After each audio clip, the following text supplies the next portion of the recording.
قیام امن کے لیے ایران امریکہ طویل مذاکرات، ڈیل نہ ہو سکی، بہترین آفر دے کر واپس جا رہے ہیں۔ نائب امریکی صدر جے ڈی وینس کہتے ہیں ایران کے ساتھ ابھی کسی حتمی معاہدے پر نہیں پہنچ سکے۔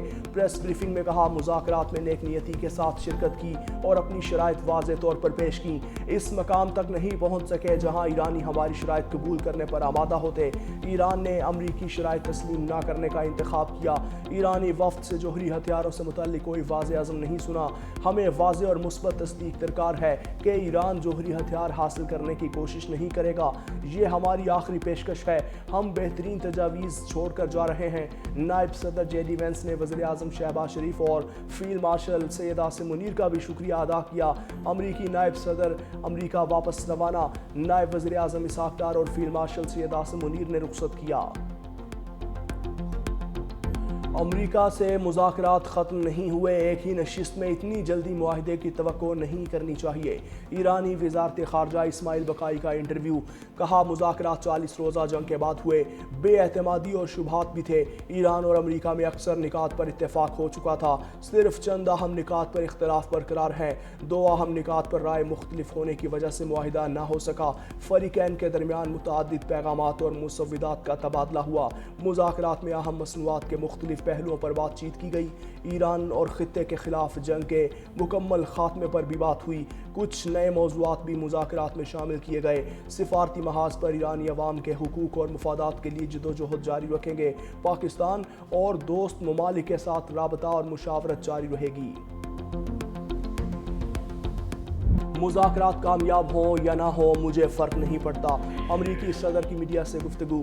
ڈونلڈ ٹرمپ نے کہا امریکہ عسکری طور پر جنگ جیت چکا، ایرانی قیادت کو ختم کر دیا، جعلی میڈیا اپنی ساکھ کھو چکا۔ اگر چین نے ایران کو ہتھیار بھیجے تو بڑے مسائل کا سامنا کرنا پڑ سکتا ہے۔ ہم چاہتے ہیں کہ آبنائے ہرمز کھل جائے، حالانکہ ہم استعمال بھی نہیں کرتے۔ ایران کی بحریہ اور فضائیہ ختم ہو چکی، دفاعی نظام موجود نہیں۔ بارودی سرنگیں بچھانے والی ایران کی تمام 28 کشتیاں سمندر میں ڈوب چکی۔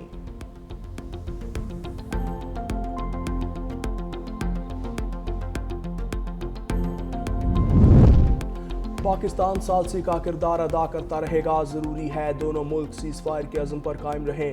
امید ہے فریقین مذاکرات جاری رکھیں گے۔ نائب وزیر اعظم اسحاق ڈار کی نیوز کانفرنس، کہا مذاکراتی عمل میں شریک ایران امریکہ وفود کا شکر گزار ہوں۔ دونوں ملکوں نے وزیر اعظم شہباز شریف کی درخواست پر مثبت رد عمل دیا۔ فریقین کے درمیان جامعہ اور تعمیری مذاکرات کے متعدد دور ہوئے۔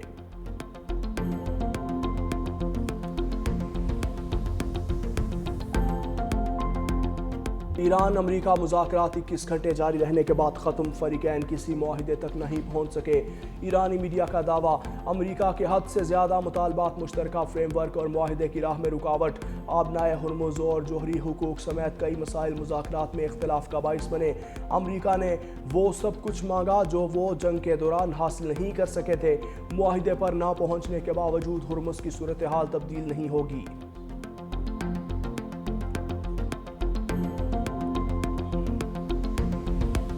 ایران امریکہ میں 1979 کے بعد پہلی بار براہ راست مذاکرات، دونوں ممالک میں بات چیت سے پہلے اہم ملاقاتیں۔ وزیر اعظم سے امریکی اور ایرانی وفود الگ الگ ملے۔ شہباز شریف سے نائب امریکی صدر جے ڈی وینس کی ملاقات۔ وزیر اعظم نے امید ظاہر کی کہ خطے میں دیرپا امن کے قیام کے لیے فریقین کے درمیان پیش رفت میں اپنی معاونت جاری رکھنے کا خواہاں ہے۔ امریکی صدر کے خصوصی ایلچی اسٹیو وٹکوف اور جیرڈ کشنر بھی ملاقات میں موجود رہے۔ وزیر اعظم شہباز شریف سے ایرانی وفد کی بھی ملاقات۔ ایرانی اسپیکر باقر قالیباف اور وزیر خارجہ عباس عراقچی کی شرکت۔ وزیر اعظم نے مذاکرات میں شرکت پر ایران کے فیصلے کو سراہا۔ پاکستان کا خطے میں امن و استحکام کے لیے ثالثی کردار جاری رکھنے کا عزم۔ وزیر اعظم نے کہا کہ بامعنی نتائج کے لیے سفارتی رفتار برقرار رکھنا ضروری ہے۔ ملاقات میں علاقائی اور عالمی امن و استحکام پر تفصیلی تبادلہ خیال۔ نائب وزیر اعظم اسحاق ڈار، فیلڈ مارشل عاصم منیر اور وزیر داخلہ محسن نقوی کی شرکت۔ دو امریکی جہاز آبنائے ہرمز سے گزر کر خلیج عرب پہنچ چکے۔ امریکی وزیر خارجہ پیٹ ہیگس نے کہا یہ جہاز آبنائے ہرمز کو بارودی سرنگوں سے صاف کرنے کے مشن پر ہیں۔ امریکی جہازوں USS فرینک ای پیٹرسن اور مائیکل مرفی نے آبی گزرگاہ کی حفاظت کے لیے آپریشن کیا۔ آبنائے ہرمز سے ایرانی پاسداران انقلاب کی بچھائی گئی سرنگیں ہٹائی جائیں گی۔ ترجمان پاسداران انقلاب نے کہا کہ آبنائے ہرمز سے جہاز کے آمد و رفت کا اختیار ایران کے پاس ہے، فوجی جہازوں کو گزرنے کی اجازت بالکل نہیں۔ سعودی عرب اور فرانس کی اسلام آباد ٹاکس کی کھل کر حمایت۔ سعودی ولی عہد محمد بن سلمان اور فرانسیسی صدر میکرون میں ٹیلی فونک رابطہ۔ جنگ بندی مذاکرات اور مشرق وسطیٰ کی صورتحال پر گفتگو۔ محمد بن سلمان اور فرانسیسی صدر میں آبنائے ہرمز کی بحالی سے متعلق امور پر بات چیت۔ فرانسیسی صدر میکرون نے کہا کہ ایران امریکہ جنگ بندی کی مکمل حمایت کرتے ہیں۔ خطے میں دیرپا امن و سلامتی کے لیے جامع معاہدہ انتہائی ضروری ہے۔ فرانسیسی صدر اور ترک ہم منصب طیب اردوان کی ملاقات۔ مشرق وسطیٰ کی صورتحال پر تبادلہ خیال۔ ایمینوئل میکرون کہتے ہیں جنگ بندی کے احترام اور لبنان میں اس کے نفاذ کی ضرورت ہے۔ سفارتی کامیابیوں پر پردیس میں بیٹھے پاکستانی جھوم اٹھے۔ شاندار ڈپلومیسی نے اوورسیز اور غیر ملکیوں کے دل جیت لیے۔ پردیسیوں نے قومی پاسپورٹ کے ساتھ سٹائلش انداز میں ویڈیوز شیئر کر کے انٹرنیٹ پر میلہ سجا دیا۔ پاکستانیوں نے بھی سفارتی کامیابی کو اہم سنگ میل قرار دیا۔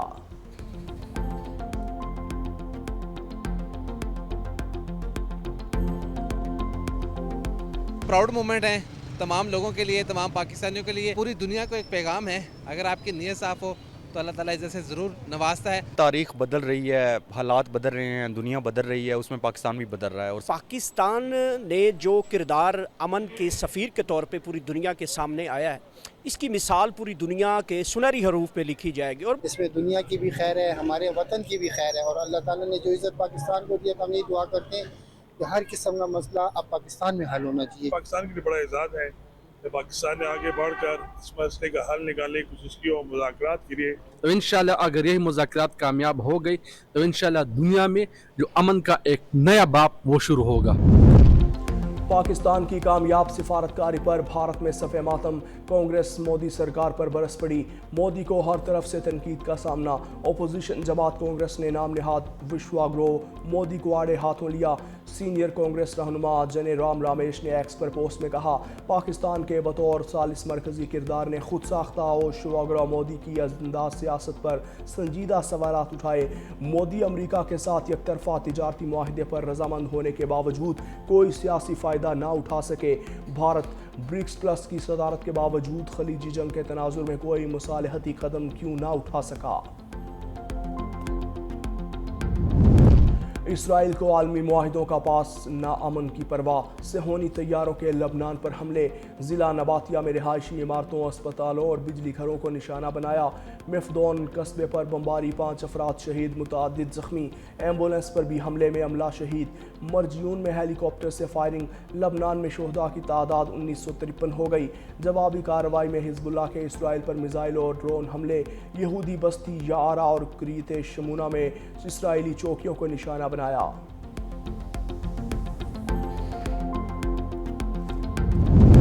متحدہ عرب امارات کو رقم واپسی کا انتظام ہو گیا۔ ترک میڈیا کے مطابق سعودی عرب اور قطر پاکستان کو $5 ارب دیں گے۔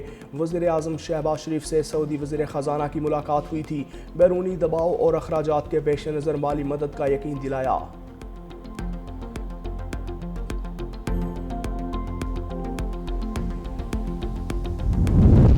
پنجاب میں نکاسیاب کے پروجیکٹس جون سے پہلے مکمل کرنے کا ہدف۔ وزیر اعلیٰ مریم نواز کا 15 شہروں میں جاری نکاسیاب کے پروجیکٹس پر 24 گھنٹے کا کرنے کا حکم۔ مون سون سے قبل سیوریج لائن اور بارشی پانی کے نکاس کے پروجیکٹس کی تکمیل کی ہدایت۔ کہا 15 شہروں میں واسا کمپلیکس ڈیزائن کی منظوری۔ واسا کمپلیکس میں افسران کے لیے ہاسٹل بھی بنائے جائیں گے۔ 15 شہروں کے لیے 2265 کلومیٹر طویل سیوریج لائن اور بارش کے پانی کے نکاس کے لیے 189 کلومیٹر طویل پائپ لائن بچھائی جائے گی۔ واسا مانسون سے قبل بڑے پیمانے پر نالوں کی صفائی کے لیے ڈی سلٹنگ مہم بھی شروع کرے گا۔ NDMA کا ملک بھر میں نیا الرٹ جاری۔ آج سے 17 اپریل تک بارشوں کے نئے سلسلے کی پیشگوئی۔ پنجاب، خیبر پختونخوا، گلگت اور آزاد کشمیر میں رمجھم متوقع۔ گلگت بلتستان، آزاد کشمیر اور خیبر پختونخوا کے پہاڑی علاقوں میں برف باری ہوگی۔ بالائی علاقوں میں لینڈ سلائڈنگ کے خطرات میں بھی اضافے کا خدشہ۔ سندھ اور بلوچستان میں موسم گرم اور خشک رہنے کا امکان۔